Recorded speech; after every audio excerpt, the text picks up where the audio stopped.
પણ ઉત્તમ સંતાનોને જન્મ આપવા વાળી જનેતા, મેં જે સંતની વાત કરી, તો જે જનેતા ભારત વર્ષની જનેતાની મજા ઈ છે કે 10 વર્ષનો દીકરો હોય અને ધીંગાણાનો જ્યારે ઢોલ મંડે વાગવા, બાપ ઘરે ન હોય, હરિયલ ઘરે ન હોય અને ફળિયામાં કુંજરડા ફરે, પછી એને વયની વાટું નોય કેહર બચ્ચાને કાગડા. તેથી પોતાના 10 વર્ષના દીકરાને હાથમાં તરવાર આપી લોહીનું તિલક કરીને એમ કહેતો હોય, પ્રસૂતિ કી વેદના કો સફલ કરી દે શીઘ્ર અને ઠંડા કર માકા પેટ ડંકા બજવા દે તું. અરે મર મિટ જાના कहलाना मर्दाना पूत किंतु नहीं कायरता रंच दिखला दे तू. અને પાછા પાવ દે કે કુખ માકી ના લજાના લેશ.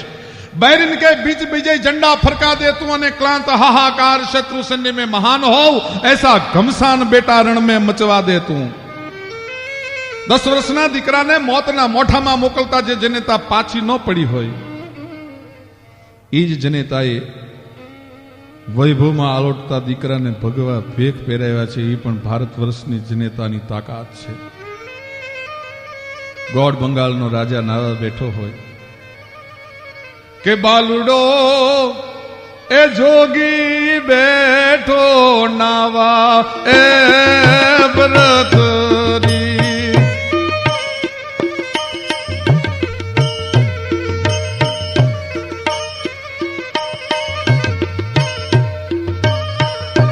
સોનલા વાટકડીને રૂપલા કાંગસડી, બાલુડો જોગી બેઠો નવા એ વ્રતરી.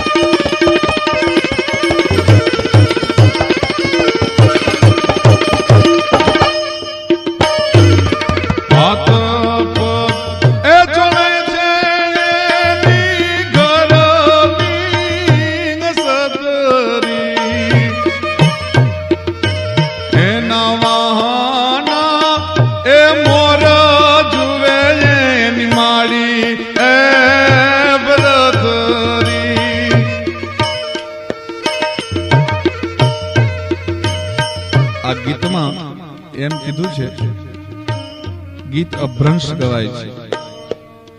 જુવાન દીકરો હોય, રાજા હોય તો એની પત્નીઓ નવરાવતી હોય, દાસીઓ સ્નાન કરાવતી હોય, પણ માં અને પત્ની એક હારે જુવાન દીકરાને નવરાવતી હોય એવું કોઈ દી બને નહીં. હાથ પગ ચોળે છે એના ઘરની અસત્રી અને વાહાના મોર ચોળે એની માડી, એમ કે છે. પણ એવું નથી.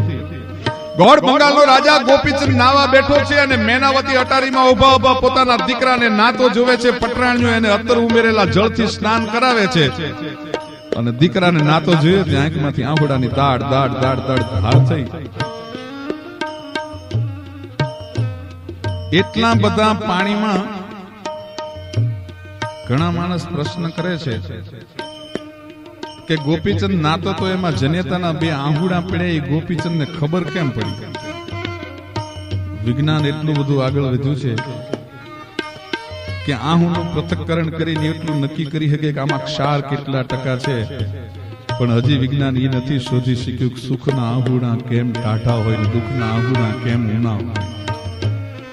એ વેદનાના આહુજા ગોપીચંદના વાહામાં પડ્યા. અને આજે પણ હું એમ કહું છું કે માણસનું જ્યારે હાર્ટની સર્જરી કરવી હોય, માણસના જ્યારે હૃદયનું ઓપરેશન કરવું હોય, ત્યારે વાહામાંથી માણસના હાર્ટ સુધી પહોંચવા માટે એને વાહો ચીરવો પડે છે.